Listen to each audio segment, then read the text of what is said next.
Hello class, welcome back to CHM 322 class. So far so good. We have been able to deal with several parts of stereochemistry under this aspect of CHM 322.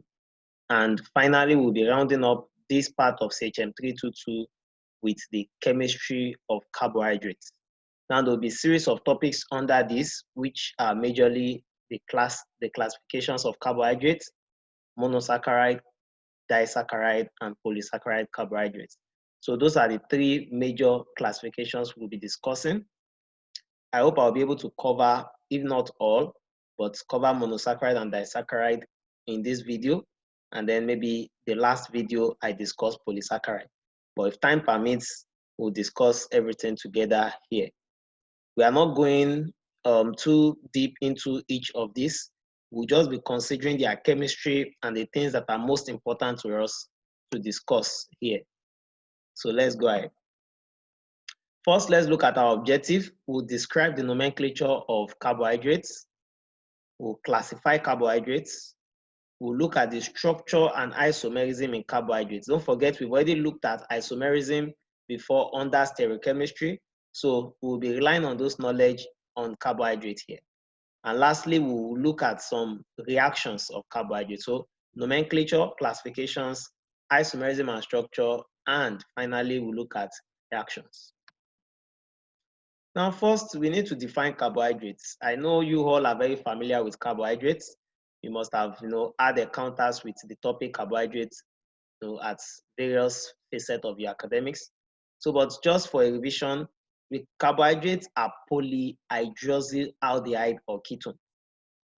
They are polyhydroxyl aldehyde or ketone. Why do you call them polyhydroxyl? It means they have more than one hydroxyl group and they have a aldehyde or a ketone functional group, which you are aware of and will be seen in the subsequent structures I'll be showing. Or we can say they are substances that yield such compounds on hydrolysis. So sometimes, because of some cases of carbohydrates where we might not really have these cases of polyhydroxyl aldehyde or ketone, when we carry out hydrolysis of that compound, it will produce this structure containing polyhydroxyl aldehyde or ketone. Those actually we are pointing majorly to the polysaccharides. There are some of them that is after they've undergone hydrolysis that they show that particular structure. So that's why that definition has a or there, substance that yield such compounds on hydrolysis. The empirical formula for carbohydrates is given by CH2ON. CH2ON meaning that I have the carbon, hydrogen, and oxygen in ratio 1:1. That means for every one carbon, there will be two hydrogens, and there will be for every two hydrogens, there will be one oxygen. So this N can be any integer. That means 2, 3, 4, 5, 6, 7, 8, etc., depending on what carbohydrate we are talking about. So this is the empirical formula. Some also contain nitrogen, phosphorus, or sulfur. Yes, we have some carbohydrates that have nitrogen in their structure, or for phosphorus or sulfur. The word saccharide is derived from the Greek saccharon, which means sugar. So all carbohydrates are sugars. So the word saccharide, when we say polysaccharide, we are talking about polysugar. That means it contains sugar in a complex form, which is made up of smaller monosaccharides in many forms. And disaccharide is also a sugar. It's less complex than polysaccharide, but it contains more than one monosaccharide. It means two monosaccharides come together to form them. So the word saccharide refers to sugar. Classifications of carbohydrates. We have monosaccharide, we have polysaccharide, and then we have the oligosaccharide. You see, I'm not putting any classification under oligosaccharide because our focus will not be so much on oligosaccharide. We shall be concentrating on monosaccharide and also disaccharide and polysaccharide. So under monosaccharide, we have those we call the aldoses and the ketoses. The aldoses are the ones with aldehyde. The ketoses are the one with the ketone functional group. We shall see them in the structures as we go on. Then under the polysaccharide, we'll look at the homopolysaccharide and the heteropolysaccharide. Homopolysaccharide, you can see the word homo is referring to the same, similar, one, but hetero meaning different. So we shall see that as we proceed. Now, starting with monosaccharides, they are simple sugar. So if I ask for what monosaccharide is, if you tell me monosaccharides are simple sugar, then that definitely tells me you know what you are talking about. But if you go ahead to tell me that it consists of a single polyhydroxylaldehyde or ketone unit, then you must really understand what monosaccharide is really all about, because they cannot contain more than one polyhydroxylaldehyde or ketone, because they are monosaccharide. It is simple sugar. The most abundant monosaccharide in nature is the 6-carbon sugar, which we call the what? D-glucose, otherwise known as your dextrose. In pharmaceutical companies, dextrose is what they use to do your sugar for sweetening. It is used in drug production and so many, when you go to take drip, sometimes you hear them say they want to give you drip, and they say they want to give you sugar. What they are passing into your body is actually a monosaccharide called dextrose. There are other forms of sugar like sucrose. That's the one you use in your you use to drink your tea. The one you use the granulated sugar or your cube sugar. Those ones are sucrose. They are not monosaccharide. So they are not the simplest form of sugars. That's why they are not used in drip. So in drips, we use the simplest form of sugar, particularly dextrose, which is the most abundant, meaning that it is readily available and very cheap. So that is called your dextrose. Monosaccharides of 4 or more carbon tends to have cyclic structure. So when a monosaccharide have more than 4 carbons, it tends to form a cyclic structure. That means a ring. They form a ring structure. Now, monosaccharides, the number of carbons in monosaccharide determines their name. It means that if there are only 3 carbons, we call it a triosis. The least number of carbon we can have in a monosaccharide is 3. There's no monosaccharide with less than 3 carbons. So we call them triosis. Then, if it is 4, we call it tetrosis. If it's 5, we call it pentosis. 6, hexosis. 7, heptosis. And then 8, octosis. Then potentially active carbonyl group in monosaccharide, after the number of carbons that we have there, we'll also have what we call a functional group. And there are 2 functional groups that are possible. We have the functional group we call the aldehyde functional group. Aldehyde functional group is a carbon carrying a double bond attached to an oxygen, and then a double bond attached to a hydrogen. We call this the aldehyde functional group. And of course, sorry, not a double bond to hydrogen, a single bond to hydrogen. Double bond to oxygen and a single bond to hydrogen. And then of course, it is bonded to an alkyl group, which is your carbons. All these carbons now, they will line up with this carbon here to form whether trios, tetrios, pentosis, hexosis, heptosis, octosis, depending on the number of carbon. For the ketone, on the ketone end now, the ketone usually have just C double bond O with no hydrogen. Instead, it is attached to 2 different R group, which means carbons. Those are the alkyl groups. So it is just in the center. It's usually in the center. For the ketose, is not a terminal functional group. It cannot be at the end like this. It's usually at the center of the carbons. So that is your aldehyde and your ketone functional group. These carbohydrates cannot be hydrolyzed into simpler compounds. I think I said that already while introducing the course, that it is the polysaccharide mostly that undergo hydrolysis to become smaller ones. But in the case of monosaccharide, they are in the simplest form of sugar already, so it is not possible for them to undergo hydrolysis. Let's see generic names. I've said if we have 3 carbons, call them trios. If it is a aldose means that if the functional group attached to this 3 carbons structure is an aldehyde, that is CHO, C double bond O, single bond H, then we call it a glyceraldehyde. So glyceraldehyde is actually a 3 carbon glucose, a 3 carbon monosaccharide, So if we have it, if it is to be if it is ketosis, which is a ketone functional group, and it's still having 3 carbon, we call it a dihydroxyl acetone. A dihydroxyl acetone, 3 carbons, but one of the carbon will be the functional group, which is your ketone, C double bond O functional group. So we call that one a dihydroxyl acetone. So don't forget this. These names are very important.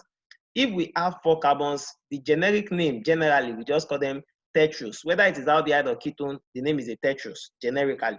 But if we want to call it specifically, if it is an aldehyde functional group that is present, we call that one a erythrose instead of a tetrose. And then if it is a ketone, we call it a erythrulose, erythrulose, erythrose and erythrulose. If we have 5 carbon, they are generically called pentose. But if it's an aldehyde, we call it arabinose, xylose, or ribose. You've heard of deoxyribose nucleic acid? Yes, ribose nucleic acid usually have 5 carbons, and it's an aldehyde functional group that is present. So in the ketone now, we call this xylulose or ribulose. Is that okay? Xylulose or ribulose. For the 6 carbons, which are the most important of the monosaccharide, they are the most important monosaccharide, 6 carbon monosaccharide, we have the generic name to be hexose. For the aldoses, which are the aldehyde, the one having aldehyde C double bond H single bond, C double bond O C double bond O single bond H functional group, that is the aldehyde functional group, we call them glucose, galactose, mannose. Now, this one depends on how it is arranged. So you will be seeing their difference. So they can either be a glucose, can be a galactose, can be a mannose. But if it's a ketone, we call it a fructose. Is that okay? Fructose is the sugar found in fruit. Then finally, the heptose, which I wouldn't even ask you to bother yourself about. This number 6 is okay for the monosaccharide, and number 6 is even the most important structure of the monosaccharide. But for number 7, which we call generically the heptoses, we don't have any aldoses of them that are common. But for the heptose, we have your pseudoheptulose, which is also one well-known carbohydrate with 7 carbon and have a ketone functional group. Now, let's see triosis now. This is the structure of triosis, as I explained earlier. How many carbons can you see here? 1, 2, 3. There are 3 carbons, so therefore it is a triose. So if I show you a structure and I show you 3 carbons, automatically you know that particular structure has to be a triose. Now, having known that it's a triose, I need to know what functional group is present. Now, the functional group is what we have here. Now, what can you see here? C double bond O single bond H. What functional group is this? Aldehyde, that is aldose. These ones, we call them the aldoses because it has the aldehyde functional group. So the name of the triose with the aldehyde functional group is your glyceraldehyde. This is the simplest form of aldehyde that you have in the glucose. It's called the glyceraldehyde, the simplest form. Then for the ketos, you can see I told you the ketos are not terminal. They cannot be at the end. They are usually at the center because it's actually C double bond O attached to 2 different R. This is one R and alkyl group. This is another R and alkyl group. I believe I said that a few slides ago. So if you see that in the ketos now, you can see C double bond O in the center, then that shows me the ketos. If I see it at the terminal edge with an hydrogen, I know it's an aldehyde. So the ketosis, we call that the dihydroxyl acetone. Dihydroxyl acetone. These 2 structures I just showed you are very germane. What of the tetrose? For the tetrose, the same thing applies. The structure type here is a little bit different from what we saw before, but we call this the Fischer structure. The Fischer structure is just the same thing, but anywhere you see a cross like this, if there's a place where 2 things meet like this, is a carbon. So it means here a carbon, and here is also a carbon. So here also that is not that we can't really see what's there, but we can see that there is a meeting here. It means that place is also a carbon. So all the carbons are usually hidden when we draw the Fischer structure. So we call this type of structure a Fischer structure. Now, seeing from the Fischer structure, how many carbons do I have? 1, 2, 3. So there are 3 carbon structure here in the center. Then finally, there's one standing here that was written out here, 4, making 4. So that's why we call them tetroses. Tetroses have 4 carbon. Now, what type of tetrose is this one? What's the functional group present here? The functional group here is the CHO, which is your aldehyde. C double bond O, single bond H is stamina, CHO. So we call this the D-erythrose. You can see, I just told you the name was erythrose, but yeah, I'm telling you it is D-erythrose. Don't forget when we're discussing stereochemistry, I told you we usually call some carbohydrates dextro-rotatory and we call some levo-rotatory. I believe you still remember that. Before we discuss the R and S configuration, we discussed dextro-rotatory and levo-rotatory. So dextro-rotatory means that it is on the right. Once you see the OH groups on the right hand side, then it has to be a dextro-rotatory. And this is an erythrose. This is an erythrose. For this now, which is the aldehyde functional group, is also having 4 carbons altogether. So it means it is also a tetrose, but because it has an aldehyde, we call it an erythrulose. It is also a D-erythrulose because you can see the OH group is also on the right. So that's why we call it D-erythrulose. For the pentoses, you can see our ribose, aldose, and then our ribulose, which is a ketose. You can see the keto functional group. You can see the aldehyde functional. Okay, here now it might be a little bit confusing. That is this an aldehyde functional group? Yes, it is. It is just the way it is written. This is the same thing as saying C double bond O, single bond H, and it has just been written as CH double bond O, which is also the same thing. So these are our aldehyde and these are our ketones. So I already told you this particular one is called a ribose. It's called a ribose. 1, 2, 3, 4, 5. And as long as 5 carbons are concerned, the only ones you will be seeing most commonly that you'll be hearing, and for the purpose of this course too, is just ribose. So once you know ribose and ribulose, you are good to go. Now for the exos, which are our main monosaccharides that are most useful to us, the ones we encounter on day-to-day activity, glucose is one of them. You can see all these ones, they are all these two have the what? Aldehyde functional group. Now you can see in this case, this is just CHO. Whenever you see CHO, it is the same thing as C double bond O single bond H. So whether you see CHO or HC double bond O or C double bond O single bond H, we are still talking about the aldehyde functional group. So this is the aldehyde functional group. And how many carbons can I see here? 1, 2, 3, 4, 5, 6. So therefore, it means it is a glucose. Why is this a glucose and not a galactose? Look at the difference between a glucose and a galactose. You can see in the galactose now, in our glucose, you can see your OH group going from right to left, and then you have the 2 on this side. But look at in your galactose, on the other hand, you can see all your OH group. You can see 2 OH group here, Abi? And you can see 1 up here and 1 down here. But here, I have 1 here, have 1 here, and I have 2 on this same side. So it means both glucose and galactose are actually isomers of each other. They are the same compound, so to speak, with the same molecular formula, but different structural formula. So this is glucose and this is galactose. And lastly, this is a ketone functional group, and it gives us our fructose. If you also check it, you still discover it is still 6 carbon. 1, 2, 3, 4, 5, 6. So this is our fructose. So please take close look at these structures and understand them. Now let's look at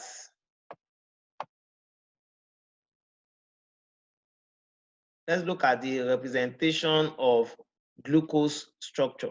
The representations of glucose structure.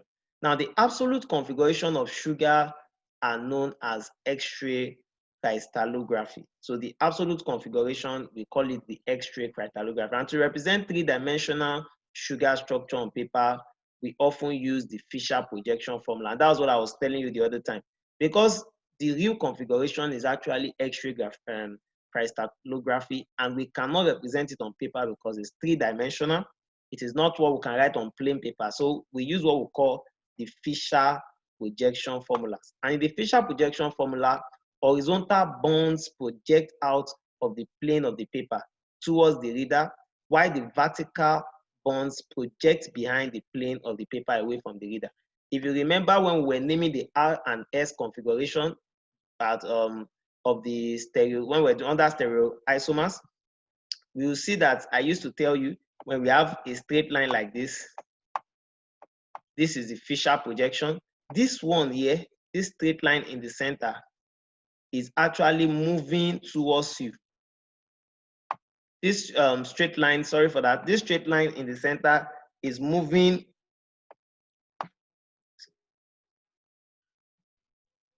away from you. Is moving away from you. You can see this one now. This particular one in the center, which is our horizontal, our vertical line.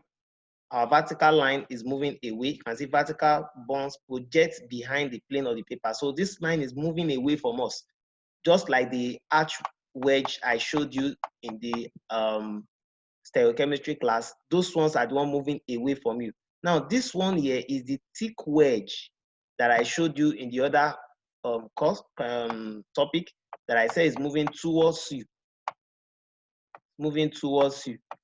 Now, don't forget, during the other class, I informed you that when we are naming the R and S, we always want the lowest priority to be moving away from us. So we want the lowest priority to be here, but the lowest priority is usually not here.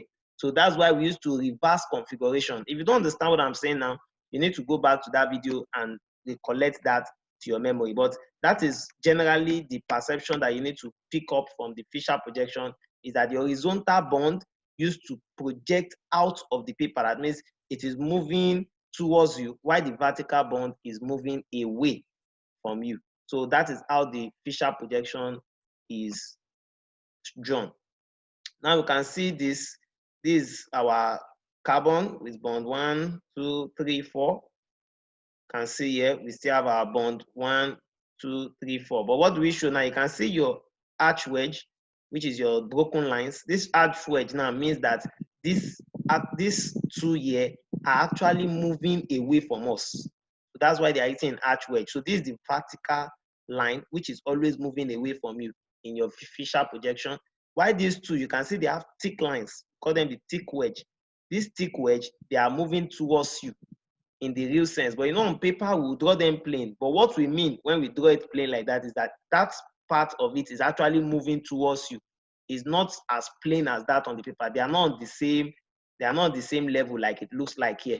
Instead, one is moving away and one is moving towards you. So this is how it is going to look somehow like this in the real sense. You can see that this one now, if you look from this point, if you look at this structure from this point, you observe that there are two that are moving away from you and there are two that are moving towards you.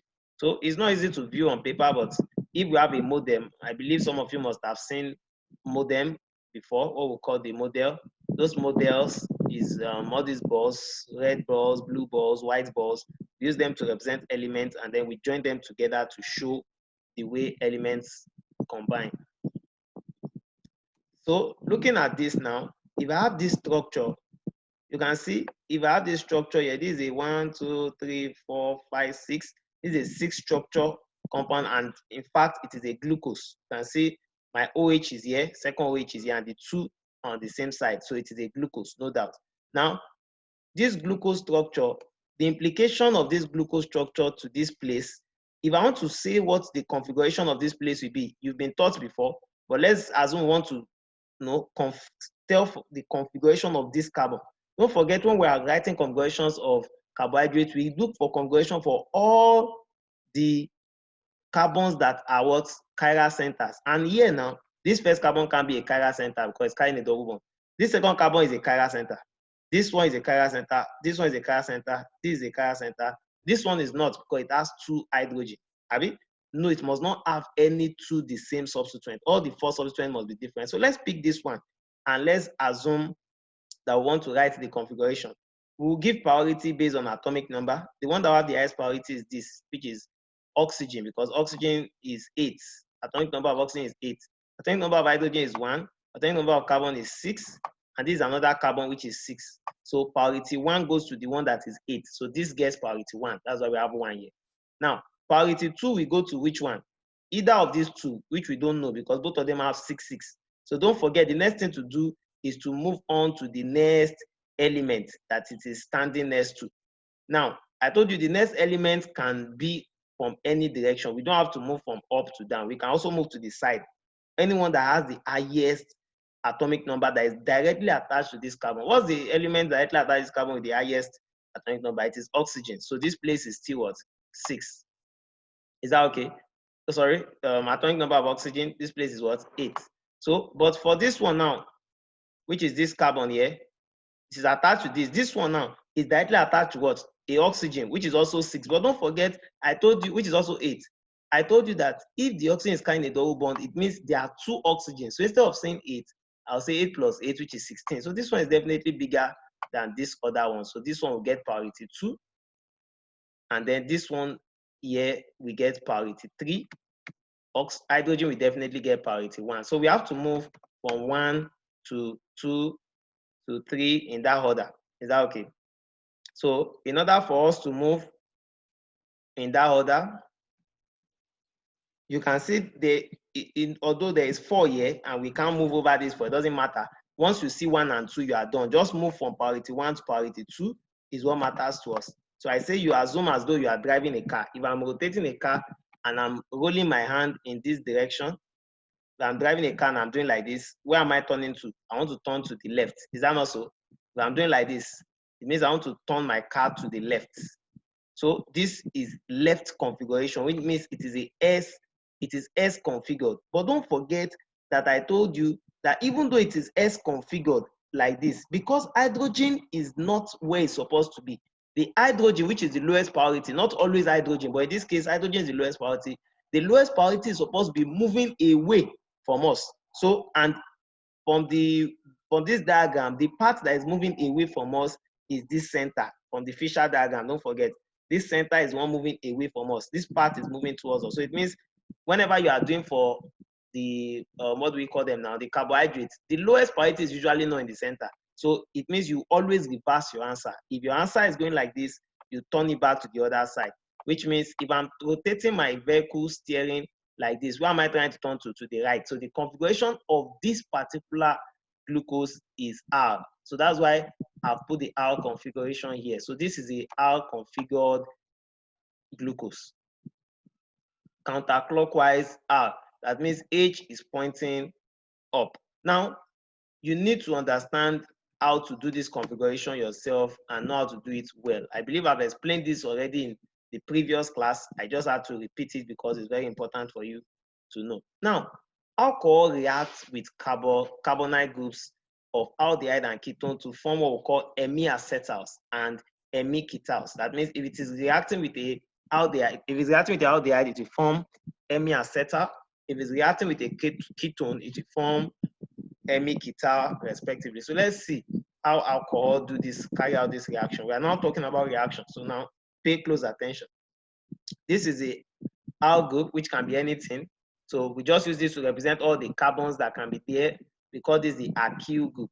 So this is an alcohol. Once that's the OH group, is an alcohol. So that's why this is an alcohol. Now this is an aldehyde, which is having an aldehyde functional group, C double bond O single bond H, with the al group, which is representing any alkyl too. Now, if it reacts with, what do we call it now? Alcohol, of the reaction is reversible, it will form this product. And what is the product we have here now? Is you can see our al group, this second al group, we represent it with al prime so that it can be different from this first one. So that's why we're putting a dot on top here, just a little mark like comma. So you have your al O attached to your carbon, and then this your double bond has left here, and then we're having a OH functional group here. Now you can see there's no more double bond in this place. What you're having is this your R with your O, and then you're having a OH here. So what just happened here is a very, very simple reaction. What happened here is a simple reaction. This R group comes here to this place. By default, the electron here we have to run up to this place. The electron here, we have to leave this place and come here. So if it happens, so this one would become just oxygen carrying a negative group. Hydrogen will be supplied to it to make it become alcohol. Is that okay? So the only thing you need to remember, it is the hydrogen that is supplied to it that makes it to become alcohol, and this is the alcohol here. So it means that this IQ group attacks this place. By attacking this place, this one of the double bond here leaves and come on top of the oxygen, making the oxygen become O minus, and then a free oxygen with hydrogen will come and attack it to make it become OH. So that's why we have this OH. This is our C. This H here is what we still have here. This R here is what we still have here. Now this one that attacked it here, R group, is one we have here, RO. You can see the oxygen has left. Where the hydrogen has left, it is the hydrogen that came to attack this oxygen to make it become OH. So that's how the reaction mechanism is. Very, very simple. The Aq group, which is nucleophilic in nature, comes to attack the carbon. The double bond comes over to the oxygen. The oxygen becomes negatively charged and it is ready to receive an hydrogen. So this hydrogen picks it up and it forms OH.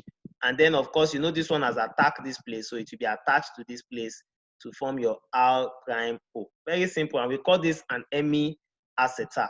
For the ketone, the same reaction occurs. This comes, the alcohol comes here, attacks this, the double bond goes up here. The hydrogen here comes to meet this oxygen that is now carrying a negative charge because of the excess electron, and then it has become OH. Is that okay? But in the case of this one, instead of having H that you have here, you can see here is not H we have, is R prime, another Aq group, any CH3, CH up, no, maybe 2, 3, 4 carbons are here. This one just represents all of them, whatsoever is there.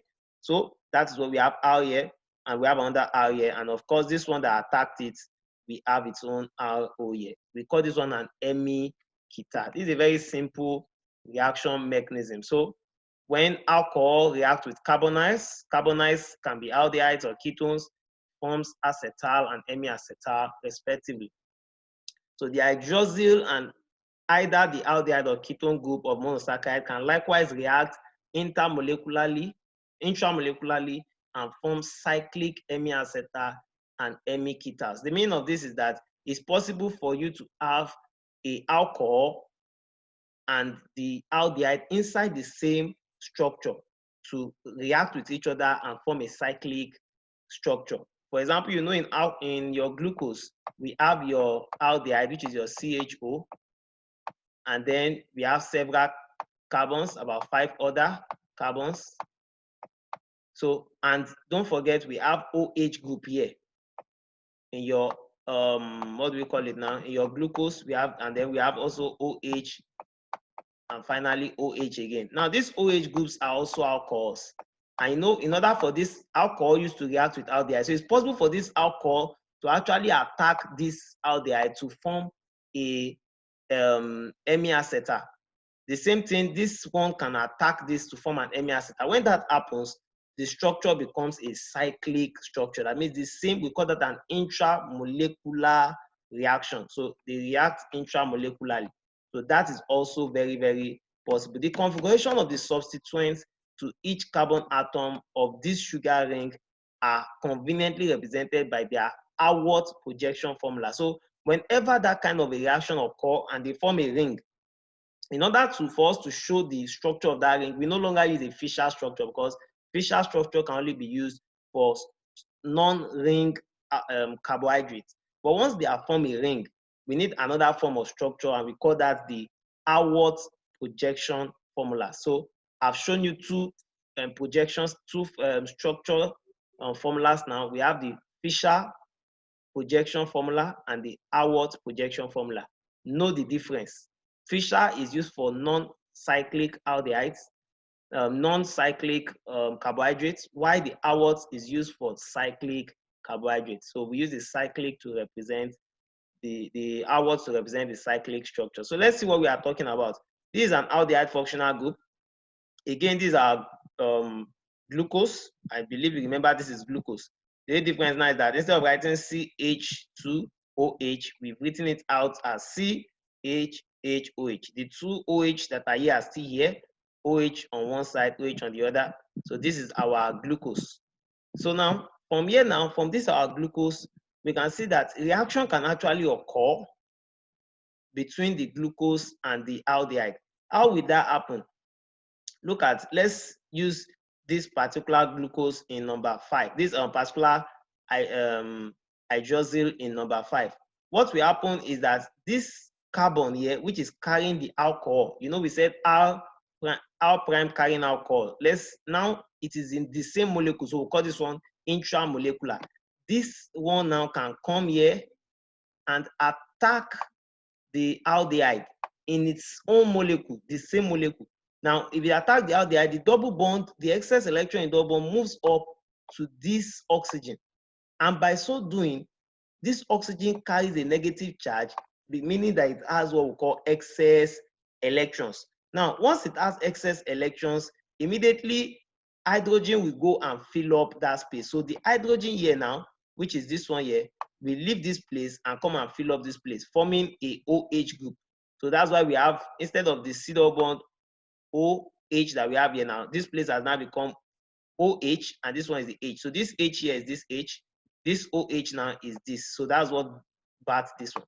Now, having happened that way, another thing that would now occur is, don't forget, you know, this one has attacked this. So two of them must join together. But what will join them together is this oxygen. You can see there's a free oxygen here, and that's the oxygen that has formed this bond together with this carbon number 5. So it's as simple as that. And what will happen when that happens is that they will form what we call a ring. How many carbons will be forming this ring now? 1, 2, 3, 4, 5. Abi? You can see 5. So it means it will be a 5-carbon ring. But one of the members of the ring will be oxygen, making it 6-member ring. So let's see, these are the members of the ring. We have oxygen. 1, 2, 3, 4, 5, 6. 5 of them are carbons, which are 5 carbons, and then oxygen is the 6th one. Then you know this one is not part of the ring, is outside the ring. Is these ones that are forming the ring. So this one here is the one that you can see here. That is CH2OH. This CH2OH is the one that is forming this here. So that is, this structure here now is what we call the outward projection. The outward project, this is the fissure. Once an intramolecular reaction occurs between alcohol and the aldehyde in the same molecule, intramolecular reaction, then we call it will form a ring structure that can be represented using what we call the outward projection formulas. That can be represented using the outward projection formula. So that's what we have here, the outward projection formula showing the glucose. So if you look through it properly, you will see it is exactly the same thing. The only difference now is that we have only written it in a ring structure, which is more convenient for us to carry out so many other reactions that we can carry out using this particular configuration, this new configuration that has been formed by the intramolecular reaction. The same thing occurs here. In the case of this one now, you can see this is a OH, this is our glucose here. Carbon number 5 is also carrying out the same attack from this place. Carbon number 5, the same thing that happens, this goes here, reacts with this, and that's what happened here, and that's what produced this. So you can see both of them are typically the same thing happening. Just, the difference here is that you can see that the OH is facing up here, while the H is facing down. Here the OH is facing up, while the H is facing down. That one is just have to do with the configuration of the OH and H here. So you can see this one is what's happening on carbon number 1. You can see on carbon number 1 here, we're having our OH here and we have our H here. Here we have our OH here, we have our H here. So these are the two possibilities, because it depends on how this carbon attack this one that will determine where the OH and the H will be. So either case, you will be having a similar structure. The only difference is which some will have the OH up and the H down, while some will have the H up and the OH down, which also have some implications that we'll see later.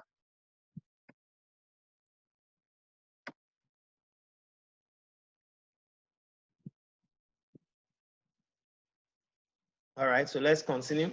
A sugar with a 6-membered ring is known as pyranose.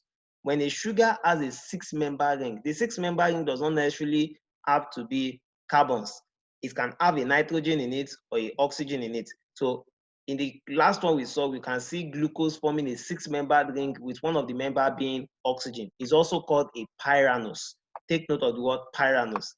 In analogy with pyran, the simplest compound containing such a ring.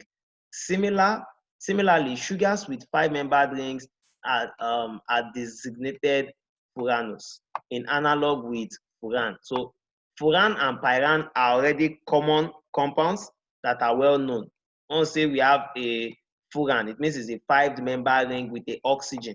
That means a oxygen, and then you're having this like this. This is what we call a furan.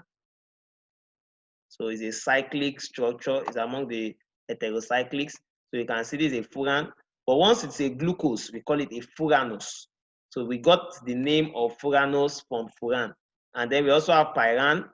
And then we got the name pyranose for the glucose having that same kind of structure, that is 5 or 6-membered ring. Now, the cyclic form of glucose and fructose with 6 or 5-member rings are therefore known as glucopyranose, because it is glucose now. We add the word glucopyranose. If it's fructose, we add the word fructofuranose, respectively. So glucopyranose is called pyranose because it is a 5-member ring. There is a 6-member ring with oxygen being the 6th member.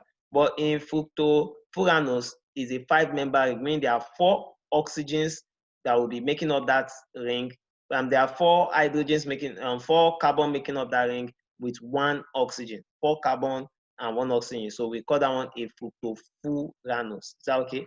So that is the fructofuranose and the glucopyranose. So let's see this. This is the structure that we just want to highlight. I wouldn't bore you with all the reaction that brought about them. These are the reactions, and this is this. I've shown how this one happened before. This is the upwards projection. What just happened here, of course, is that this carbon number 5, this carbon number 5 attacked the aldehyde, and then electron comes over the hydrogen, oxygen.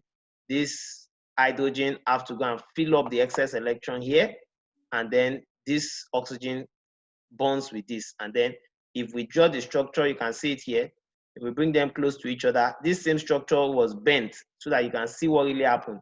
So you can see it is this one attacking this now, this bent form, this one coming over here, this oxygen coming over here, and then this one is forming our cyclic structure. So this one is the glucose in the cyclic form in the upwards projection. So we call this one the alpha D glucopyranose. Why are we calling it the alpha P glucopyranose? You can see the OH is facing down. I told you there are 2 cases. We can have the OH facing up or facing down. Once the OH is facing down, we call it alpha. If the OH is facing up, we call it beta. So we have alpha D, and why are we calling it D? D just means dextrorotatory. You can see the OH group are on the right. The last OH group here before this last one here, these 2 are what determines it. They're on the right. If it is on the left, we'll call it L-glucopyranose. So alpha D glucopyranose is what is here. If I draw the same structure and I put the OH up and H down, I call it the beta D glucopyranose. So for the fructose, on the other hand, which is our fructose, this is a D-fructose because you can also see the OH group on the right-hand side. So this is a D-fructose in its linear form. If we bend it, it will look like this. But in fructose, there are also 6 carbons. But don't forget, the functional group is on carbon 2, not on carbon 1.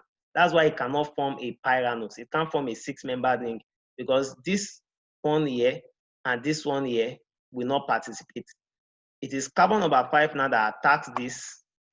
Carbon number 5 attacks this one. Let me draw it better. Carbon number 5 comes here to attack this, and then this comes over here. So you can see this carbon and this carbon are left out. So it is only 4 carbon participating with 1 oxygen, making it 5-member ring. That's why it's a fructofuranose. You can never have a fructopyranose. Fructose can only form a fructofuran because in a fructose we have a ketone functional group, which can never be on the terminal. It can never be on carbon number 1. It can only be in the middle, somewhere in the middle, either on carbon number 2, 3, 4, 5. It can be on 6, but it's also terminal. So that is what we mean by that. And you can see this is a model that I was talking about. We use different balls, join them together. The whole oxygens, you can see it's not a plane structure. It's not actually looking like a plane like this in reality. So this is what we call the Howard projection. So what are the properties of monosaccharide? Stereoisomerism is a property. That means they can form mirror images of each other. Enantiomers, they can form enantiomers, which we have talked about in our previous lesson. There are stereoisomerism. Stereoisomerism means that they can form non-mirror images of each other that are actually stereoisomers. You know, it said there are stereomers and stereoisomers that are not mirror images of each other. So carbohydrates do form their stereomers. So that's why they show what we call their stereoisomerism. Now, we also have what we call optical activity. It means because they usually have chiral centers, most carbohydrates, in fact, all carbohydrates have chirality centers, at least one. So it means they can rotate a plane polarized light. That means they have what we call optical activity. They also have what we call epimerism. They have what we call anomerism, mutar rotation, and then what we call tautomerism. Tautomerism, you see they are forming tautomers of each other, which we will see very soon. So stereoisomers, I wouldn't dwell on this at all because we've discussed this extensively already on it. So compounds having same structural formulas but differ in their spatial configuration. That means their arrangement in space. And the number of possible stereoisomers depends on the number of asymmetric carbons, which is also known as your chiral centers, which I've already explained before. And we're represented by the formula 2 raised to power n, where the n is the number of chiral centers. So if there are 5 chiral centers, if there are 4 chiral centers, it will be 2 raised to power of 4. Of course, that's going to be 16. If it is 2 chiral centers, it will be 2 raised to power of 2, which is 4. So that is how we know the number of possible stereoisomers. So stereoisomers, for instance, in glucose, this glucose, but let's start with a simpler one. Glyceraldehyde, which is your simplest triose. This is a triose with aldehyde functional group. You can see the mirror image of this will be the one facing the same direction. You can see the OH. The H is coming first. They are mirror images. These are mirror images. When you face the mirror, the way you see yourself. Now, these mirror images, they are stereoisomers. How do I know that these are the only 2 stereoisomers possible for glyceraldehyde? Simple. You can see that how many carbon do we have in glyceraldehyde? 1, 2, 3. Abi? So I'll check each of them and see whether they are stereo centers there. That means stereogenic center or asymmetric carbons or chiral center. Any of those names are still talking about the same thing. So this one, can this be a chiral center? No, because you can see double bond. Once you say double bond, that's a no-no. It's not possible to be a chiral center because it must have 4 different bonds with 4 different substituents on them. So this is not. This second one is it. This is a different substituent 1. This is a different substituent 2. This is a different substituent 3. This is a different substituent 4. Good to go. So it means this one here is a chirality or an asymmetric carbon. This one cannot be. You've seen 2 hydrogen attached to it, so definitely it is that disqualified it from being a chiral. So there's only one chiral center in glyceraldehyde. We call this D-glyceraldehyde because you can see the OH on the right. We call this one L because you can see the OH on the left. So from here now, how do I now? I don't need to name this now. We can name this R and S by giving priorities, but that's not what we have to do here. I just want to show you the stereoisomers. So how do I know how many stereoisomers it has? It is 2 raised to the power of n, where n is the number of chirality centers. How many chirality centers do you have? Just 1. So 2 raised to the power of 1 is still what? 2.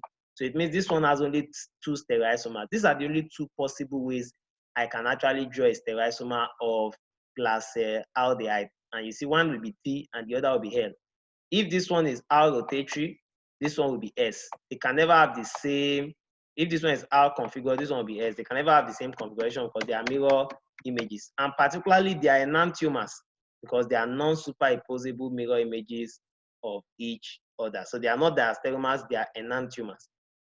So looking at glucose on the other end, you can see 2-glucose and L-glucose are also mirror images. You see what is here is exactly what we have on this side, but facing like a mirror. You can see the H coming before the O, and you can see what we have on this other end. It's what we have here. So these are mirror images of each other. You can see the OH on the right, so we call this D glucose. You can see the OH on the left, we call this L glucose. So these are mirror images, but do not make a mistake. These are not the only two stereoisomers that glucose can have, because obviously glucose have more than one stereogenic center or asymmetric carbon. Here now you can see this is not an asymmetric carbon called double bond, but this is an asymmetric carbon making one. This is another one making two. This is another one making three. This is another one making four. But this is not because of these two hydrogen. So there are four chiral centers in glucose. So how many possible stereoisomers can glucose have? 2 raised to the power of n. 2 raised to the power of n means 2 raised to the power of 4 for glucose because of the 4 asymmetric carbon. So 2 raised to the power of 4 is 16, if I'm right. 2 times 2, 4, 4 times 2, 8, 8 times 2, 16. So 16, that means there are 16 different structures of glucose that will be stereoisomers. So, you know, all I need to be doing is just be changing the position of the OH group. You can see now the OH group are like this. If I change one of the OH group, it becomes another stereoisomer. So I can make, there's possibility of making 16 of such structures. But you know, those 16, all of them will not be enantiomeric pairs. Not all of them will be non-superimposable mirror images of each other. Some of them will not even be mirror images at all. Those ones that won't be mirror images at all are the ones we call diastereomers. I believe you remember that. If you don't, please do yourself a favor and revise that very well. Do yourself a favor and revise that very well. So let's proceed.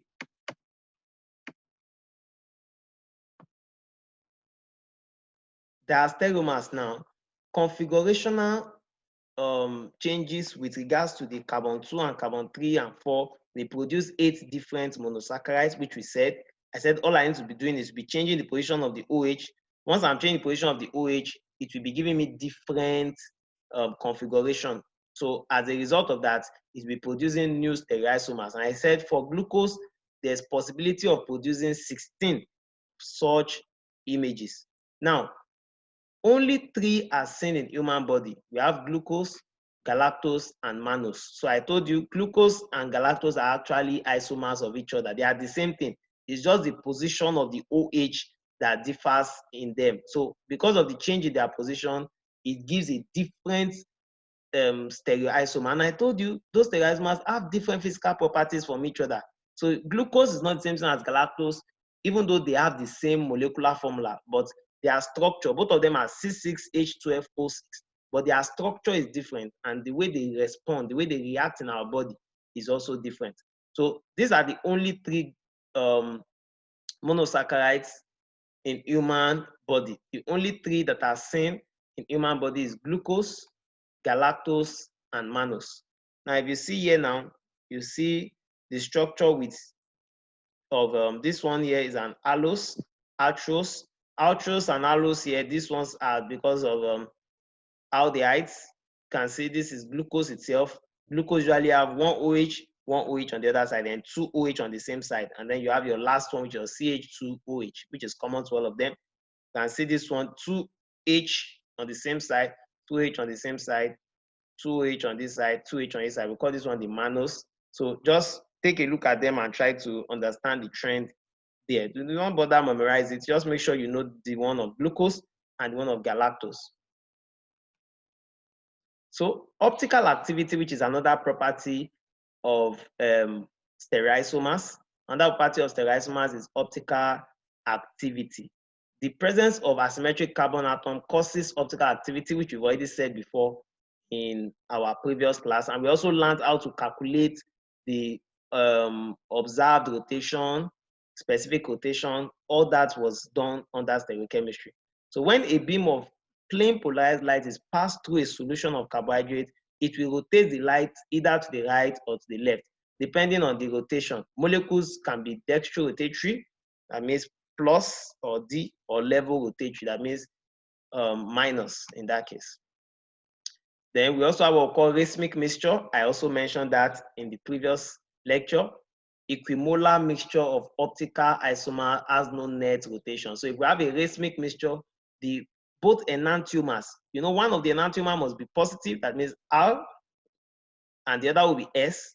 When we join them together in the same proportion, equimolar mixture, one will be rotating the light to the right, the other one will be rotating the light to the left in the same proportion. Hence, they will cancel each other out and there will be no net rotation. So racemic mixtures used to cause zero rotation. That means even though they have chiral centers, yet they will not rotate a polarized light because it contains a racemic mixture. Note, D and L notation has no bearing with optical activity. So don't mistake D glucose or D fructose as telling you optical activity. Optical activity does not have to do with D. The D and the L that you see on the names that I was talking about is just talking about the presence of the OH. Whether OH is on the right, we call that D glucose, or OH is on the left, we call that L glucose. Is that okay?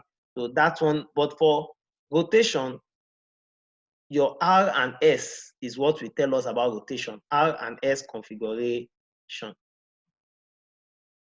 So Professor Jaroslav Erovsik, Nobel Prize winner for chemistry in 1959, is a polarographic analysis. He was one who did the polarographic analysis of sugar. He's a polarographic analysis expert, and he was the one who did the one of sugar that tested the rotation of sugar. So that's just for your information. Now let's look at what we call epimers. Sugars that differ only by the configuration about these carbon atoms are known as epimers of one another. It means that they only differ about the rotation. Look at this one now. This is a carbon. Look at this one. These two are epimers of each other. Why? Look at them. They are identical in all ways. HOH, HOH, OHH, OHH. But in this particular carbon, just one of the carbon, HOH, this one is having HOH. So the H is on the right here, the H is on the left here. But if you look at the last one, you see it is still correct. OHH, OHH. So they have only one. It is in only one point that they differ. So we call them epimers. Not that they differ in 3 or 4 carbons. So if it happens in only one of the carbons, so you have to be very careful. If I give you a question and I told you that they differ in only one, then they are epimers. And that is what you can see in glucose and galactose. Glucose and galactose is only this point that they change. Everything is the same up to this point, but once they go to this point, instead of having it on the left, like having H on the right, like galactose, glucose have OH on the right. So we call them epimers. So they are epimers of each other. They have the same configuration, but they only differ in the configuration about one carbon atom. Only one carbon atom. You can see the same thing with this. It's exactly identical with glucose, but it differs from glucose in carbon number 2. This one differs from carbon number 4. It counts the carbon from the functional group. 1, 2, 3, 4. So this is carbon number 4. If I tell you that they differ in carbon number 4, you are going to tell me those two epimers have to be glucose and galactose. I said there are two compounds having molecular formula C2H12 and C6H12OH. That automatically tells you it is glucose. But if I say they differ, both of them differ in the configuration about carbon number 4. What are these two compounds and what are they? The two compounds are galactose and glucose, and they are epimers of one another. Is that clear? The same thing occurs with glucose and mannose. So make sure you are very conversant with what you can see here. Now we have what we call the anomerism. We've mentioned several properties. Now let's talk about the anomerism. Let's take this off. Okay, so anomerism, the cyclization of a monosaccharide renders the former carbonyl-carbon asymmetric. So if once you cyclize a monosaccharide, the former carbonyl-carbon becomes asymmetric. Is that okay? Now the resulting pair of diastereomers are known as anomers, and the hemiacetal and hemiketal carbon is referred to as the anomeric carbon. The meaning of this is once what we call hemiacetal occur, that means once there's cyclization, that means intramolecular reaction between alcohol and the carbonyl functional group, whether it is aldehyde, which will form an hemiacetal, or ketone, which will form a hemiketal. Once they react and form a cyclic compound, what will happen now is that it will render that carbonyl carbon, the carbonyl carbon carrying the double bond before, it will make it become asymmetric. And the resulting pair of enantiomers, it will form a pair of enantiomer. One will be alpha, the other will be beta. They are known as anomers. Those two are known as anomers of each other. Don't forget I told you to form a diastereomer pair. You have one whereby the OH is facing up, and you have the second whereby the OH is facing down. We call those two anomers. They are anomers of each other. Is that okay? And that is actually referring to the anomeric carbon. The hemiacetal carbon is referring to the anomeric, is called the anomeric carbon. That's the carbon carrying the OH and the H that is going up or down. So in the alpha anomer, the OH substituent to the anomeric carbon is on the opposite side of the sugar ring from the CH2OH group at the chiral center that designates the T or L configuration, that is carbon 5. For the exosis, it's carbon 5 that will tell us whether it is dextrorotatory or laborotatory, whether OH is on the right or on the left. So the other one is known as the beta form. So we have two types of anomers. We either have the alpha anomer or the beta anomer. I've said that before. You can have the alpha anomer or the beta anomer. So let's proceed. Now you can see what we have here now. So you can see our alpha anomer is the one where the OH is pointing the opposite direction to this CH2OH. This CH2OH, you can see it here. Once it's pointing in the opposite direction, this CH2OH is pointing in the opposite direction to the OH. This carbon here is our anomeric carbon. So it is one carrying this OH that goes up or down. So this one going down is called the alpha. This one going up, the same direction. Now, not necessarily up. If this structure is drawn such that your CH2OH is facing down, it means once the OH is also facing down, then we call it beta. Once they are facing the same direction, then we call it what? A beta. In this case, it is D, because you can see on carbon 5, the OH there is on the right, so it is a D-glucopyranose. So this is a beta D-glucopyranose. It is more common than the alpha D-glucopyranose. You can see the percentage when we carry out the intramolecular,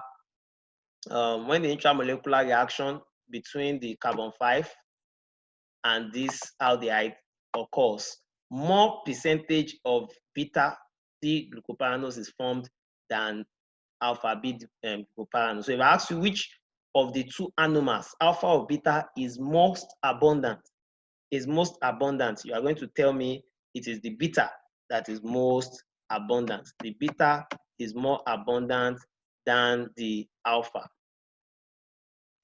So having said that, let's proceed.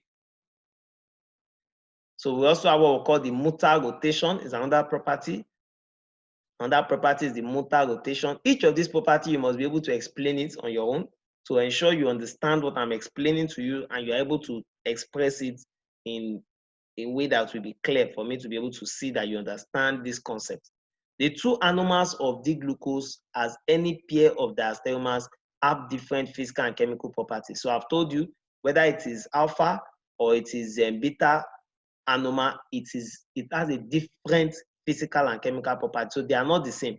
For example, the value of the specific optical rotation for alpha D glucose and beta D glucose are 112.2 degrees and 18.7 degrees respectively. So it is far from each other. You can see the alpha rotates light more than the beta.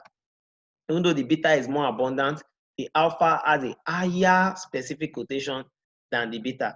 When either of these pure substance is dissolved in water, however, The specific optical rotation of solution slowly changes until it reaches an equilibrium of 52.7. So once I dissolve them in water, both of them will end up having the same optical rotation. They will rotate polarized light in the same way. So this phenomenon is what we call motor rotation in glucose. It results from the formation of an equilibrium mixture consisting of 63.6% beta anomer and 34.4% alpha anomer. So even though they are in different percentage, the beta is more abundant, which I've said before. Once I put them together in water, after some time, both of them will rotate light at 52.7 degrees. So this points where both of them have this equilibrium value of rotation is what we call motor rotation. It's an equilibrium value of rotation. Then finally, under the monomer and the monosaccharides, we have the tautomerization and the enolization. Tautomerization, the process of shifting a hydrogen atom from one carbon atom to another to produce any diols is known as tautomerization. You see what that means now in the next slide. Sugars possessing anomeric carbon atoms undergo tautomerism in alkaline solution.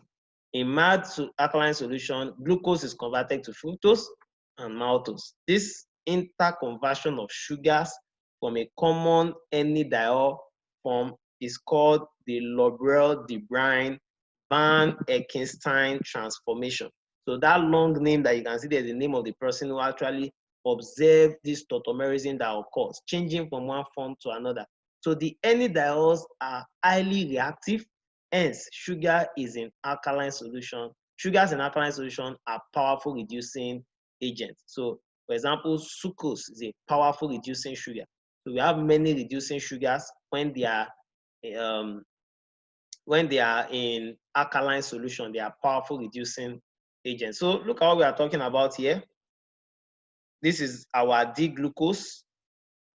These are D-glucose. You can see a reaction happening here. This carbon, this OH group here comes, this OH group here comes to attack this hydrogen to pick it away as water. And as a result of that, this the bond that is here will fall off. There's a OH group here standing on its own, coming from somewhere. That means it is contributed from any alcohol. We can bring any alcohol to take off one of the water that is in this carbon. And then because water has left, this bond have to leave and come to this place, forming a double bond. And see a double bond formed there. So, and because of this double bond also, you can see further reaction occurring. Carbon is not comfortable. It has to, this hydrogen then gives a bond to oxygen here, because this is another OH group attacking this. So it takes off this hydrogen, making this hydrogen to becomes another water. So this leaves, water escapes again, and then this comes here, this bond comes here, and then this bond goes up. By the implication of that, it has formed a fructose, because this one now becomes a double bond, which is now forming a ketone. So what it will form here is a fructose. Is that okay? This can also undergo the same reaction and form a mannose. Don't memorize this formula, just understand the concept. The process is called tautomerism. Reducing property sugars. So we are already rounding up with monosaccharide, and we'll start discussing disaccharide very soon. If the hydroxyl group on the anomeric carbon of a cyclized sugar is not linked to another carbon by a glycosidic bond, the ring can open. Now, glycosidic bond is the bond that holds two sugar molecules together. When you have a that holds the sugar molecule together, so when we have a glucose, it contains what we call a glycosidic bond. But when it does not have that link called the glycosidic bond, then it can easily be broken and be opened. The sugar can act as a reducing agent and is termed a reducing sugar. So sugars that do not have glycosidic bonds, which can be easily broken up, they are the ones that act as reducing agents. And so we call them reducing sugar. Such sugar can react with chromogenic agents, For example, Benedict reagent or Ferlin solution. That's why all reducing sugar, we test them using Ferlin solution. So causing the reagent to be reduced and colored with the aldehyde group of the acyclic sugar becoming oxidized. So we can use the Ferlin solution to test for reducing sugar. I believe you had taught that all the way from your secondary school, that the way to test for reducing sugar is using what we call a Ferlin solution. So if you use a Ferlin solution, you can either test, because reducing sugar, they don't have a glycosidic bond and they can easily reduce any compound that they come in contact with. So Ferlin solution, whenever it is reduced, the color changes. So we use that to know that a particular sugar is a reducing sugar. So let's see some of the reactions that monosaccharide undergo. They undergo reduction, oxidation, dehydration, oxazone formation, ester formation. So I will just go very quickly through some of these reactions. So reduction reaction, when treated with reducing agents such as sodium amalgam, I mean sodium having whenever I say amalgam, I'm talking of mercury. When sodium have reacted with mercury, so we call it a sodium amalgam. The aldehyde or ketone group is reduced to the corresponding alcohols. So whenever they react with sodium amalgam, so these are what I'll be asking you. These reactions where you need to pay very, very close attention to. They undergo reduction reaction. So when treated with reducing agents such as sodium amalgam, the aldehyde or ketone is reduced to the corresponding alcohol. So if we have glucose, the aldehyde in glucose will be reduced to an alcohol, and we call that alcohol a sorbitol. If it's a galactose, it reduces to what we call a dulcitor. If it's a mannose, it reduces to what we call a mannitol. If it's fructose, it reduces to both a mannitol plus a sorbitol. If it's a ribose, which is 5 carbon sugars, is called a ribitol. So those are the corresponding alcohol that they will reduce to. And this is the general reaction that shows that this is a glucose cause. If it reacts with H2, we just use H2 to represent the reducing agent. Actually, there's also what we call a sodium amalgam that is present here, sodium amalgam. So I expect you to write it there. If you are giving me the equation, I expect you to show me a sodium amalgam here. So you just show me a sodium. Just show me sodium amalgam. So sodium reacting with mercury. I don't want to bore you with getting the exact formula. Once you put this, that's shown what we call a sodium amalgam. So from glucose, the reaction will give me a sorbitol. Because your exams is going to be online, I know it will be very difficult to put up structure slides. So I will find ways to frame the question such that you can still give me the answers. I may ask you not to draw the structure, but write the name and show the equation, by just showing the arrow and showing the reagent. But whatsoever way, I'll find a way to see that these questions reflect in your exam. So just prepare for each of these properties, these reactions that they undergo. Another reaction they undergo is what we call oxidation. So whenever aldehydes are reduced, they form an alcohol. Is that not so? Now, what of oxidation? What happens when they are oxidized? Under mild oxidizing condition, the carbonide, that is aldehyde carbons, is oxidized to carbonyl group and they yield aldonic acid. So the implication of that is when they are reduced, and they are usually reduced using what we call sodium amalgam. When they are reduced, they form they'll form an alcohol. But when they are oxidized, they form an acid. So you can see the difference. When they are reduced, they form alcohols. When they are oxidized, they form acid. So in this case, the oxidation takes place under mild conditions. So take note of the word mild condition. They usually take place under mild condition. This is a glucose reacting with bromine here. This is bromine red, which will help us to know what has happened, that the oxidation has happened. This is water here. So this bromine and water is our oxidizing agent. And then you can see what changes here is the aldehyde functional group has changed to a carboxylic acid. So this is a carboxylic acid, but this particular acid is called an aldonic acid, or you call it a gluconic acid. Either way, you are still saying the same thing. Glucose move to gluconic acid. And you can see the aldehyde, the Bromine still leaves the reaction because it's not really a part of the reaction. Is a spectator in this reaction. It just helps us to know because it has moved from color red to colorless. So we know for sure that the reaction that, what do we call it now, oxidation reaction has occurred. If it was in a laboratory now, we will know it has occurred once the reaction turns colorless. So that is the oxidation taking place in a mild condition.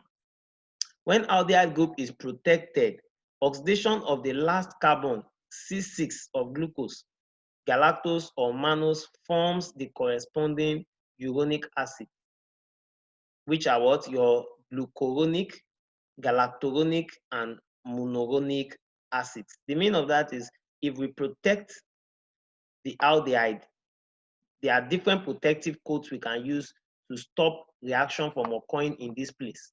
So when we carry out the protective coating reaction, it will stop its possibility of a reaction to occur at this point. So instead of the reaction to occur here, the reaction will come and occur here.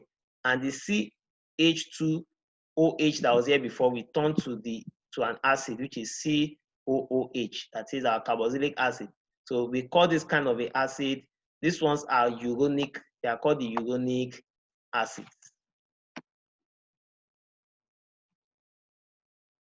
Under strong oxidation condition, nitric oxide and heat, both first and last carbon atoms, are simultaneously oxidized to form dicarboxylic acid, which we call a saccharide.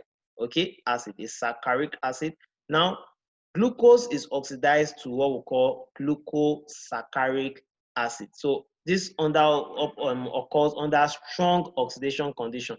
Don't forget, the first one we were talking about was under a mild condition, but under strong oxidation condition, using a nitric acid, which is a very strong oxidizing agent, a nitric acid, which is a very strong oxidizing agent. So what will happen now is that it will oxidize both this carbonyl and this. It will oxidize both of them, both up and down. We change to COOH to alcohols. So I'm sorry, to ethanoic acid. So because of that, immediately we have this one to be called a glucosaccharide acid. So if I show you this structure, you must be able to tell me what reaction occurred and what's the name. This is a glucosaccharide acid and saccharide acid, and it occurred due to strong oxidation. And what was the reagent? The reagent is nitric acid. Now, the third reaction, we've talked about oxidation, we've talked about reduction. Now, the third one is what we call dehydration. Dehydration is just the removal of water. And what's the reagent in dehydration? The reagent is H2SO4. H2SO4, conc H2SO4. It will dehydrate, I mean remove water from this structure. So how does that happen? To remove the water, it will occur in carbon 5 and carbon 2. You can see what will take place here is hydrogen and oxygen leaves here. What forms water? Water is H2O. It means it's remaining one more hydrogen to leave.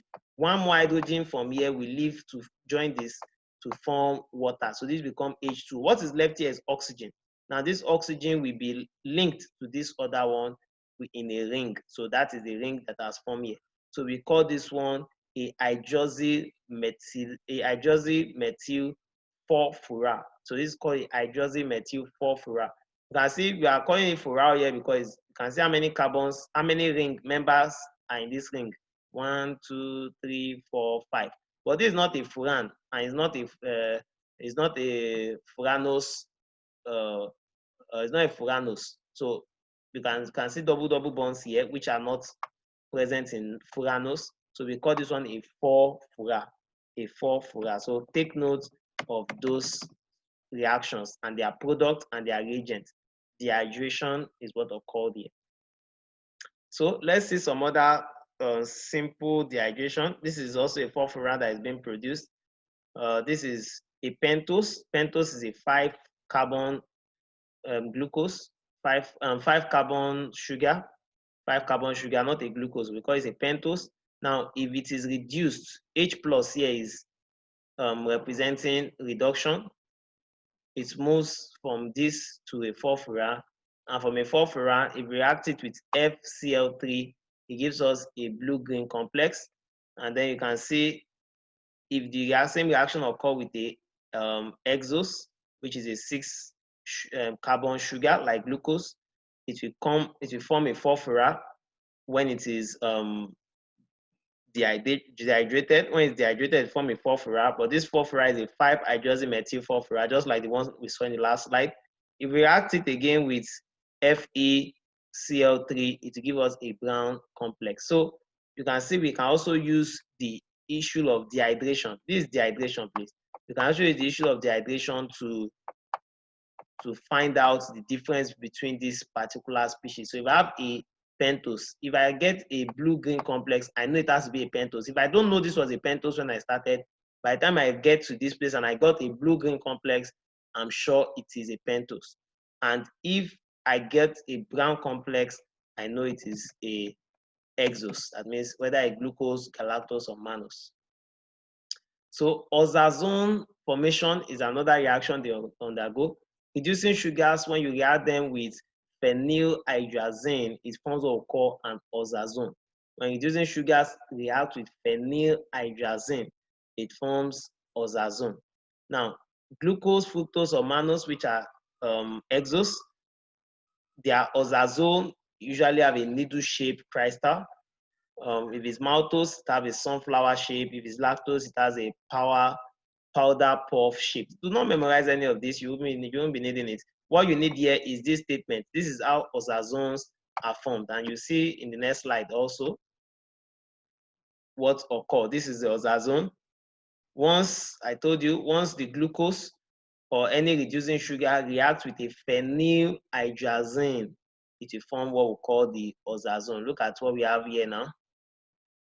This is a glucose, a D-glucose reacting with a phenylhydrazine. This is a phenylhydrazine here now. These are phenylhydrazine, C6H5, that's phenyl. Hydrazine is NHNH2. So in the presence of acid, which is HCl, we react to give us the D-glucose phenylhydrazine, which also reacts with another hydrazine to give us what we call a D-glucosazone. I wouldn't bore you with this particular reaction, so do not memorize it, but just go through it and understand what is happening here. But what you need here, most importantly, are the reagents. When you react glucose, D-glucose with a phenylhydrazone, the presence of acid, it will give you an oxazone. You don't need to tell me that it's a glucooxazone particularly, but what we know is that it will only give us an oxazone. The same thing occurs when you use your galactose or your mannose. You also get one form of oxazone or the other. So these are the oxazones that we're talking about. For glucose, I said they are needle-shaped. You can see them. For galactose, you can see them. These are their views under a microscope. You can see the one with sunflower shape under a microscope. You can see the one with the power puffed shape. So ester formation is another reaction that carbohydrates undergo. Hydroxyl group of sugars can be esterified to form acetates, prionates, benzoates, phosphates, etc. So glucose 6-phosphate and glucose 1-phosphate are intermediates of glucose metabolism. So when glucose metabolism are occurring, we can get phosphates of glucose, which we have glucose 6-phosphate. You can see the phosphates present here, and then you can see the phosphates present here, glucose 1-phosphate, depending on what carbon it is lying on. So glucose 6-phosphate and glucose 5 and glucose 1-phosphate, they are intermediaries. They are intermediates in the metabolism of glucose. So amino sugars, also have amino sugars. Amino group substitutes hydroxyl group to form amino sugar. So once the hydroxyl group, that means the OH, is substituted with an amino group, it forms what we call an amino sugar. So we have amino sugar. Amino group is added to the carbon 2. They have no reducing property, no oxazone formation. So it's not possible for them to react with the phenylhydrazone. in presence of acid to form an oxazone. Once it's an amino sugar, it cannot do that. So you can see for glucose, glucose is supposed to have a OH on carbon 2, but once I change that OH with the amine group, it becomes a D-glucosamine. Glucosamine. If it is a mannose, you can see mannose is supposed to have a OH here. If I change it to an amine, amine is NH2, it will become a D-mannose-amine. You can know why it is D from this carbon. You can see the OH on the right. So this one occurs, the same thing occurs, a D-galactosamine, and so on and so forth. You can see this one is a little bit different. It's not replaced by only an amine. After NH, one of the H has also been replaced by a C double bond O single bond H, which is another aldehyde group attached to it. So we call this one an amide. This is not an amine again, that become an amide. So what do we call this now? We call it the N-acetyl D-glucosamide. So do not bother yourself with this one, but make sure you know what amino sugars are, how they are formed, and of course remember glucosamine, mannosamine, and galactosamine. So amino sugar, like where we can find them, your glucosamine, hydraulic acid, heparin, blood group substances, we see the amino sugars. The galactosamine, we have it in the chondroitin of cartilage, we have it in bones, we have it in tendons, and also you can see your monosamine is found in your glycoproteins. Also, we have the diazoxy sugars. Diazoxy sugars, we have oxygen of hydroxyl group may be removed by to form diazoxy sugar. So once we have the oxygen of the hydroxyl group removed, forms what we call a diazoxy sugar. So the hydroxyl group, once the oxygen is removed, it forms a diazoxy sugar. They don't reduce, and they do not produce oxazone, just like your amino sugar. Then very important ones are the glycosides. The glycosides. When the hemiacetal group, don't forget what hemiacetal is. That's when your alcohol reacts with the carbonyl group, whether intramolecular reaction, that means forming a ring, or from a different substance. But here now we are talking about a ring. Hydroxyl group of the anomeric carbon. The anomeric carbon, do not forget, that's the carbon where the OH can switch up and down to form the alpha anomer and the beta anomer. So of a monosaccharide is condensed with an alcohol or a phenol group, and that one is called a what? A glycoside. So when the hemiacetal group of the monosaccharide condenses with an alcohol or a phenol is also an alcohol, but in the cyclic form, it will form what we call a glycoside. So they are non-carbohydrate group. The non-carbohydrate group is called aglycone. So once it's not carbohydrate, it's called aglycone. But once it's a carbohydrate, it's called a glycoside. They do not reduce Benedict reagents, so we can use that to test them. They don't reduce Benedict reagents. Enzyme hydrolysis can be used to distinguish between the alpha and beta glycoside by maltase and emulsin. So we can see some of the importance of glycoside. They are used in vanilla flavor. They stimulate muscle contractions. They are anti-TB drugs. They blocks sodium, potassium, ATPase pump, renal damages in experimental animals. You can see they are very, very important. You don't need to know all of them, but at least know an example or two. But know all this importance because you can be asked. Now, moving on to the disaccharide. So we have finished with the monosaccharide, which is the most time consuming. Disaccharide and polysaccharide wouldn't take us long because most of the informations now, you already know most of the things we'll be talking about. All those reactions we've been talking about, reduction, oxidation, all those reactions also occur in disaccharides and monosaccharides. So I wouldn't be repeating all that again. So what do we call disaccharides? They consist of two monosaccharide joined covalently by an O-glycosidic bond, which is formed when an hydroxyl group of one sugar reacts with the anomeric carbon of the other. Don't forget what anomeric carbon is. I've said that before. So disaccharide is formed from two monosaccharides that are joined together by what? A glycosidic bond. O glycosidic bond. Very important statement. What joins them together is a O glycosidic bond. Example is your maltose, lactose, sucrose. Those are the three most important disaccharides. Let's see maltose. Two glucose units are joined by a 1,4 glycosidic linkage. Once you have two glucose units joined by a 1,4 glycosidic linkage, then it is a maltose. And maltose comes from the hydrolysis of starch and is in turn hydrolyzed to glucose by maltase. Maltase is, of course, I'm sure you know that as biochemists, that it is an enzyme. It converts maltose into glucose because maltose are formed from two glucose. When two glucose are linked together by a 1,4 glycosidic bond, you can see this is our anomeric carbons. This is the anomeric carbon in one. This is not the anomeric carbon. This is the anomeric carbon of the other one. So when the anomeric carbon of one bonds with another one, using what we call a glycosidic bond. This one is a 1,4. You can see carbon 1 and carbon 4. That's why we call it a 1,4 glycosidic linkage. Don't forget that statement. In maltose, what we have is a 1,4 glycosidic linkage. Then we also have isomers of maltose, which we call the isomaltose. They are just like maltose, but the only difference is the position in which the linkage occur. It is still two glucose units, but we have one that is combining in what we call alpha 1,6 linkage.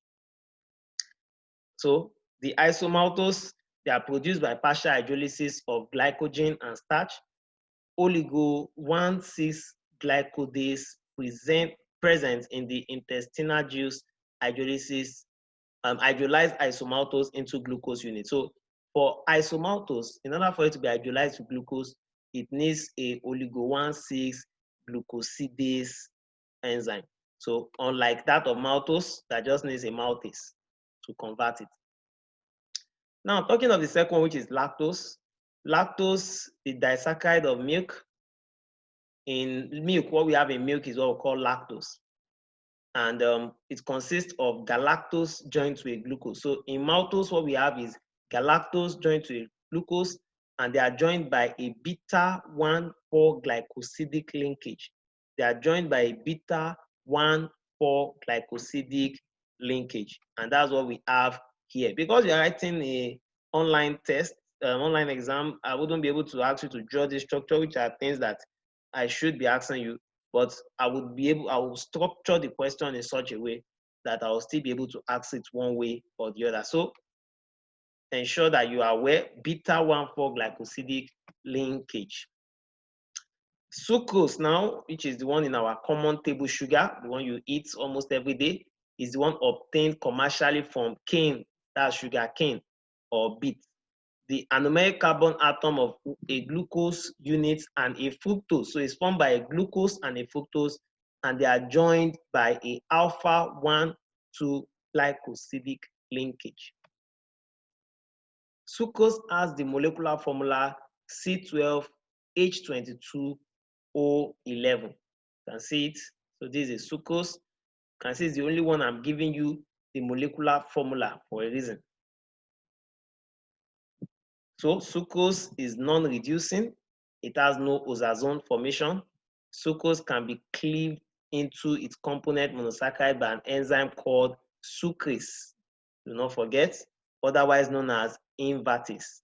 An invert sugar, equimolar mixture of glucose and fructose formed on hydrolysis. So when we say invert sugar is also a form of glucose, sucrose, because it's a mixture of glucose and fructose, but it is formed by equimolar mixture. The same quantity of glucose and fructose, when we join them together by hydrolysis, it forms what we call an invert sugar. Then finally, we are on the polysaccharide. Polysaccharides are also called glycans. Polysaccharides are called glycans. Large polymeric oligosaccharide formed by the linkage of multiple monosaccharides are the one we call the polysaccharide. So they have many monosaccharides together to form what we call the polysaccharide. Now we can have homopolysaccharide or heteropolysaccharide.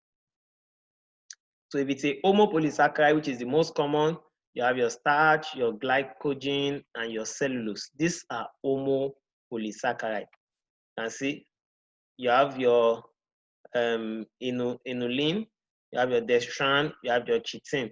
So your chitin, we shall be seeing that you can see your starch forms this inulin, your glycogen forms this dextrans, and cellulose form what we call chitin. Chitin is what we have in the back of cockroach and some other animals. We shall see that as we move on. So let's see, look at starch. I know you are familiar with starch. The nutritional reservoir in plants. So amylose, the unbranched type of starch, consists of glucose residues in alpha 1,4 linkage. Then we also have amylopectin. The branch form has about 1,6 linkage per 30 1,4 linkages. So in similar fraction to glycogen, except for its lower degree of branches. You don't need to bore yourself with some of those information, but know that there are two forms of starch. We have the amylose and the amylopectin. And those are their structures. This N here shows that there are many of these same repeating units present there. So it's not three of them. There are many repeating units of this one in the center that repeats itself many times. So we'll call that the amylose, and this is the amylopectin. The amylopectin, you can see they are branched. These ones have more like a straight linkage. Both amylopectin and amylose are rapidly hydrolyzed by alpha amylase, an enzyme secreted by the salivary glands and the pancreas. Now, hydrolysis, of course, in the presence of mild acid, smaller and smaller fragments are produced.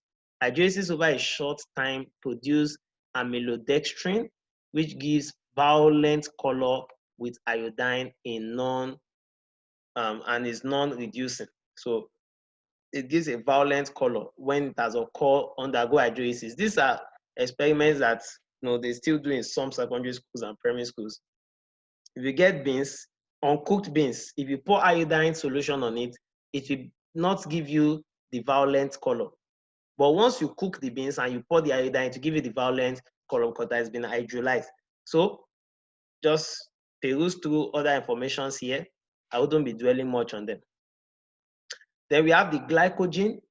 Glycogen is the main storage polysaccharide of animal cell. So we can see the structure is stored in the liver, 7% of wet weight, and skeletal muscles. Glycogen is a primer protein present in innermost core of glycogen, more branched than amylopectin. So glycogen is more branched. We said amylopectin is a branched form of the starch, but glycogen is even more branched. Now, very important information is what you have here. Difference between starch and glycogen. This information is gold to you. So starch is in plants, glycogen is in animals. Starch is stored in tuber, grains, or legumes, while glycogen is stored in the liver or muscle cells. Is less branched than glycogen. It has what we call glycogenin in glycogen, but it is absent in starch. Molecular weight is between 10 to 1,000, while in glycogen is between 1,000 to 5,000. So blue and violet complexes with iodine, that's starch, but this one forms a red violet complex with iodine. Finally, we talk about cellulose. So cellulose, the other major polysaccharide of glucose found in plants, serve a structural rather than a nutritional role. So it does not serve nutritional role like starch and cellulose, but it forms what we call a structural role. Of the most abundant organic compound, one of the most abundant organic compound in the biosphere. So it is very abundant. It constitutes much of the mass of wood, and cotton is almost pure cellulose. So cotton is almost pure cellulose. So it's very abundant. So glucose residue have the beta configuration. the glucose residue in cellulose are linked by 1,4-glycosidic bond. Important information. So you can see starch, cellulose, and your glucose fiber.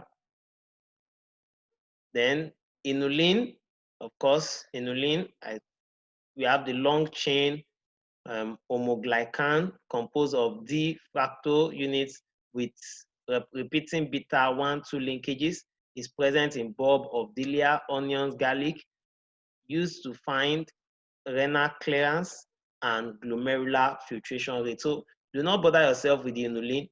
I'll be dwelling only on starch, glucose, and cellulose. Let me also mention chitin, which is quite important also. Chitin is linear homopolysaccharide composed of N-acetylglucosamine residue in a beta 1,4 linkage. This beta 1,4 means beta 1,4 glycosidic linkage. So chitin is the one in the outside of crabs, insects. It is like the exoskeleton. It's their exoskeleton. So in summary, carbohydrates are polyhydroxyaldehyde or ketone or substance that yield such compounds on hydrolysis. Sugars have large number of stereoisomers because they contain several asymmetric carbon atoms. You know, we calculate that with 2 raised to power n. So depending on the number of asymmetric carbon or chiral centers, that will determine the number of stereoisomers. They usually have many. Glucose is the only monosaccharide that exists in the body in free form. Lactose and sucrose are important dietary disaccharide. Starch, cellulose, and glycogen are important hemoglucan polymers. Dextran is used as pharma expander. I did not dwell on dextran.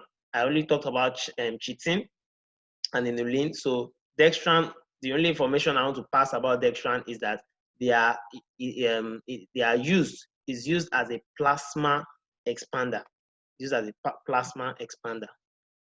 So thank you very much for listening. This was quite a long class.